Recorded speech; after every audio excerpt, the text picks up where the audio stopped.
মাকে ভালোবেসে ফসলি জমিতে 2 প্রজাতির ধান দিয়ে মা লেখা ফুটিয়ে তুলেছেন গাজীপুরের এক কৃষক। এই দৃশ্য দেখতে জেলার বিভিন্ন স্থান থেকে আসছে নানা বয়সী মানুষ। কৃষি অফিস বলছে নিজ উদ্যোগেই এ কাজ করেছেন এনামুল।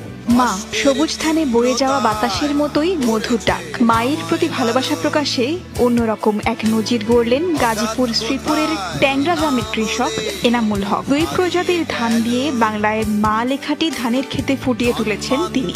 সবাই তো অনেক কিছু মারগণ্য করে, আমি তো কৃষক মানুষ, তেমন কিছু করতে পারি না। কি সবসময় ধান খেতেই থাকি, কাজ কাম সেই হিসাবে ধান খেতে চেষ্টা করছি মা নামটা ফুটাই তোলার জন্য। যার জন্য এত আয়োজন, সেই রোজিনা বেগমও মুগ্ধ সন্তানের শিল্পকর্মে।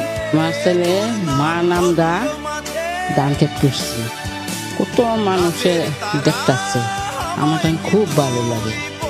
আমি ছেলেরও খুব ভালোবাসি, ছেলেও আমার খুব ভালোবাসে।